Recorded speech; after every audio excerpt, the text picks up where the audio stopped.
بسم اللہ الرحمن الرحیم۔ آج سوشل میڈیا پہ پاکستان کے سب سے بڑا مسخرہ، پاکستان کا سب سے بڑا 2 نمبر شخص، پاکستان کا سب سے بڑا بدنام زمانہ، ذات کے حوالے سے، اپنی کرتوتوں کے حوالے سے، اپنی ڈگنیٹی کے حوالے سے، اپنی خانگی زندگی کے حوالے سے، اپنے کول فیل کے حوالے سے، ایک تیسرے درجے کا انسان کہ جس کو کوئی شخص بھی پسند نہیں کرتا، جس کے اپنے بیوی بچے اس کو بدوائیں دیتے ہیں آ کے سوشل میڈیا، الیکٹرانک میڈیا میں، جس کی اپنی بیٹیاں اور اپنی بیویاں کہتی ہیں کہ یہ دنیا کا سب سے ناقابل اعتبار اور گھٹیا شخص عامر لیاقت، اس نے ایک خاص ویسٹرن انٹرسٹ کے تحت پاکستان کی سیاست کے اندر اور معاشرت کے اندر زہر گھولنے کی کوشش کی۔ اس نے کسی کے کہنے پہ بڑے ہی اپنی طرف سے خوبصورت انداز سے پاک فوج اور پی ٹی آئی، پاک فوج اور عوام، ان کے درمیان ڈفرنس پیدا کرنے کی کوشش کی۔ میں آپ کو ایک بڑی کلیئر چیز بتاؤں، اس پورے کرائسس میں، یہ جو تحریک عدم اعتماد کا کرائسس تھا، میں ایک چیز سے ڈر رہا تھا، بینگ اے پاکستانی، محب وطن پاکستانی، فوج کے ساتھ، آئی ایس آئی کے ساتھ، اپنی سیکورٹی ایجنسیز کے ساتھ محبت کرنے والا پاکستانی، جس طرح پاکستان کی 22 کروڑ ساری عوام کہ یہی جذبات ہیں، فوج کے حوالے سے بھی اور اپنی سیکورٹی ایجنسیز کے حوالے سے بھی۔ میرے دل میں ایک ہلکی سی کسک تھی کہ کہیں یہ عدم اعتماد کے پروسیس کے اندر ہماری پارٹی یا ہماری لیڈرشپ باقی پارٹیوں کی طرح، سلطان مفرور الدین ارطغرل نواز شریف کی طرح، مولانا فضل الرحمان کی طرح، آصف زرداری کی طرح، اسفندیار ولی کی طرح، محمود خان اچکزئی کی طرح، کہیں مجبوراً اس پورے پروسیس کے اندر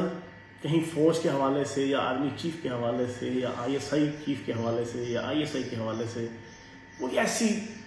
سٹینس یا کوئی موقف نہ لے لے کہ جس کی وجہ سے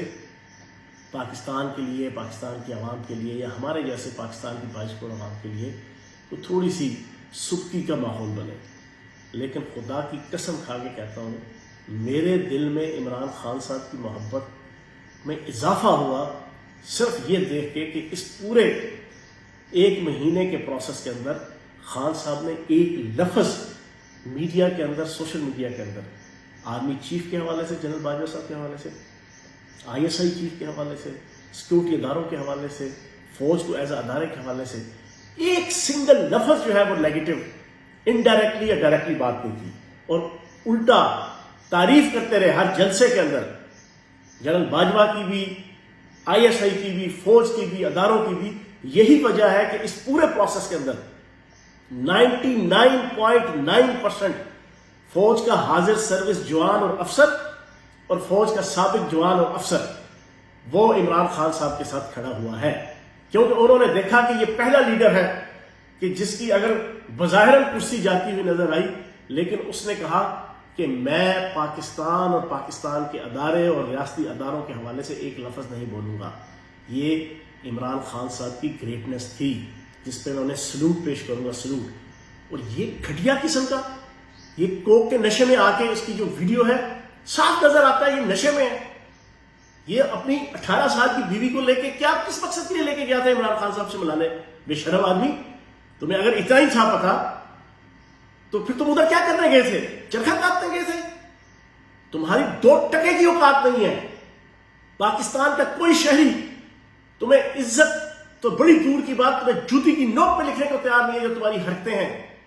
تمہاری بیویاں، تمہارے بچے تمہیں جھولیاں اٹھا اٹھا کے جو بدوائے دیتے ہیں، تمہاری کرتوتیں ایسی ہیں۔ تو میں اس گھٹیا شخص کو ایک وارن کروں گا، میں نے آج تک اس کے حوالے سے کبھی بات نہیں کی۔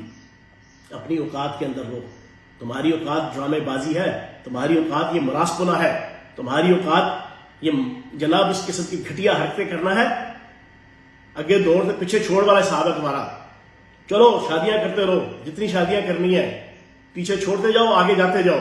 لیکن ان ایشوز کے اوپر اپنی زبان کو لگام دے کے رہو۔ گھٹیا انسان والی حرکت مت کرو۔ پاکستان کی فوج، پاکستان کے ادارے ہمارے سر کا جھومر ہے، ہمارے ماتھے کا جھومر ہے۔ تمہارے جیسے گھٹیا شخص کی کسی رائے کی وجہ سے فضول کی پولرائزیشن کریٹ کرنے کی کوشش مت کرو۔ اتنا ہی تمہارے لیے کافی ہے۔